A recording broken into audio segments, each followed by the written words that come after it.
Okay, so we get a lot of interesting points out of side government when they go on and they bring a interesting cast of characters, a bunch of robotic things, as well as a person standing under a tree, to give a variety of disjointed and really unrelated points. So first, Bina comes up and tells us about how human life is so valuable and that it's the most important thing, and that any time that you kill a human, it's a tragedy. Bina, in her innocence and her robot brain, thinks that the world could be a place where nobody dies. Well, that's one perspective we get. And then we get Frisco, who comes on and he gives us a speech where he talks really, really fast, and he basically name drops a bunch of philosophers. And he tries to spin their words to say that killing in any situation is always wrong, and that it's always preferable to use non-lethal methods. But on our side of the house, we've given you interesting analysis that I'm going to extend on in a moment about why the pragmatics of non-lethal weapons, as well as the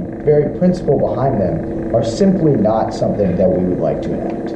So our first point was on pragmatics.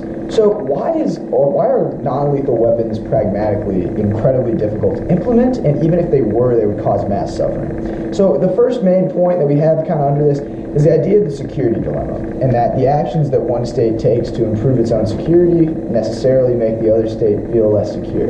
Now, if we live in a world like this, then there is no way that a rational state would adopt these non-lethal weapons as their primary warfighting capacity when they know, or when they cannot possibly know, what the intentions or capabilities of their rival states are.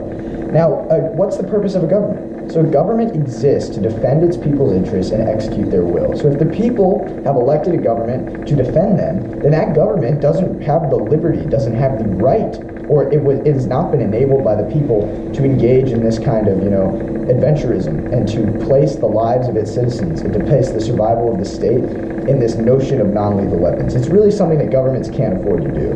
Now, and this kind of gets at the whole idea of game theory and about how if you have a choice and you don't know what the other side's going to do, it's better to choose your safest option. In this case, is to use lethal weapons. You would never choose under rational, if you're a rational state, to adopt these non-lethal weapons when you don't know what kind of threats you're going to be facing in the future. So our second main point is kind of this idea that war itself is the great harm, not necessarily that people die in war.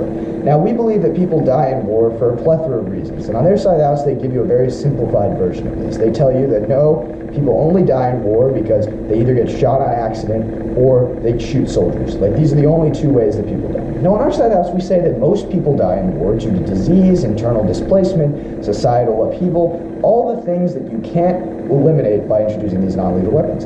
Actually, if you introduce non-lethal weapons, you see more of this because you see wars that last longer, wars that are more inconclusive, wars that have less consequences. So aggressive states, picture if Nazi Germany could use these non-lethal weapons, they'd be able to appear nicer in the international community. They may be less, and if they knew that the enemy was only going to use non-lethal weapons, why would they not go invade them? Okay, and then you see aggressive states actually realizing their aggressive ambitions because there's not this death as a deterrent. So people go out, they conduct these wars, they last for an indeterminate amount of time. More people die from disease, more people die from social displacement. We believe that these kind of social harms are much worse than soldiers dying. Now, why is this? So we get into kind of our principled arguments here. It's the idea that in wartime, soldiers have a moral equality. If I have stepped out onto the battlefield, I'm now defending myself, I'm defending my country, I'm prepared to kill another person. At that point, I've forfeited any duty that you have as the other combatant to spare my life. So this whole notion of non-lethal weapons doesn't really fall in any philosophical worldview. So Kant would disagree with this, because Kant would say, oh, you're in self-defense, and killing in self-defense, as long as it's proportional to the threat you're facing. He would agree with this. If you're looking at Ross, moral intuitionism, you've got a prima facie duty when you're a soldier to defend your comrades, to defend yourself, to defend your country, and not a duty, it supersedes any duty you have to spare the life of the other combatant. Also, as the government in this instance, so if we believe that non-lethal weapons are morally superior, then obviously we try to arm our citizens with them. So if that person does not know if they're going up against lethal or non-lethal weapons, you can't tell somebody to go in with non-lethal weapons because you, as the government, have a prima facie duty to all your citizens before you have any duty to an aggressive nation. And again, we're assuming that we're acting justly in this case. And also, thirdly, like on our side of the house, out of principle, we believe warfare should be a tragedy. And on their side of the house, they trivialize it. What they do is they say, hey, warfare, is just the Clausewitzian idea of politics by other means. And that we're going to solve our differences on the battlefield, and we're only going to maim each other. Now, we believe that this takes all of the emotional weight, all of the aggressive nature, all of the horrible side effects of war, like I already mentioned, people being displaced, people not being able to live their full lives. You basically take all of that and you say, hey, it's not a problem anymore, now we can just go to war whenever. And we believe that that idea that war is a tragedy is a very important part of human relations and should be preserved. You argue use of lethal weapons causes immense guilt and that using non-lethal weapons helps to mitigate that guilt.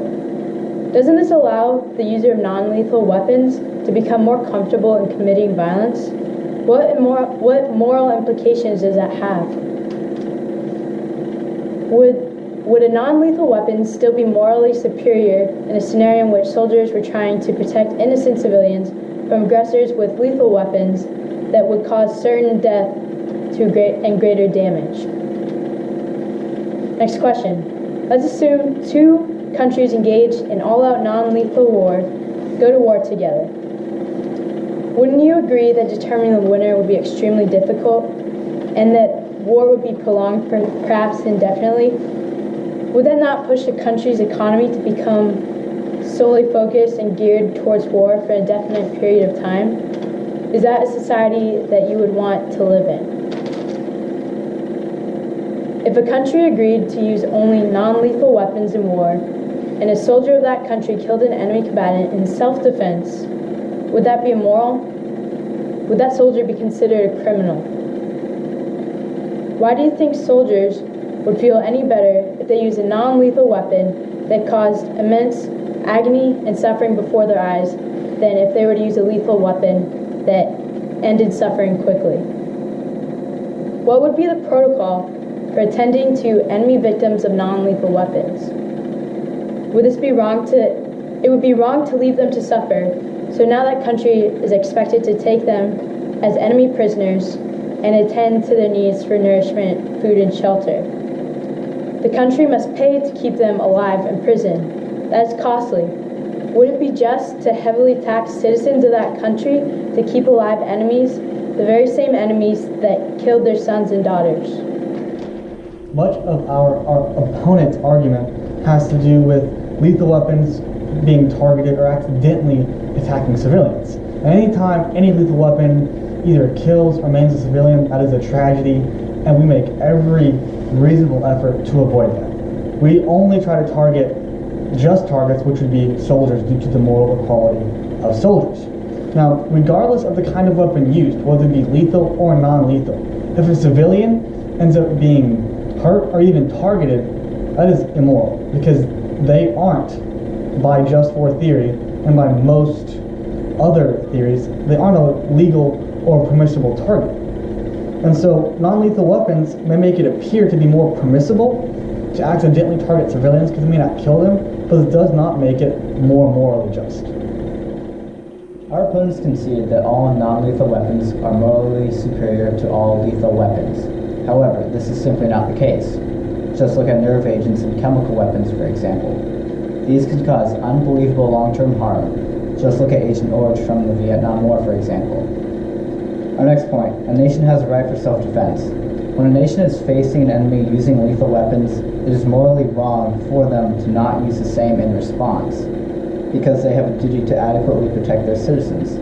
When people live in a society, they create a social contract with their government. Not protecting those citizens is the worst type of injustice for a government to engage in.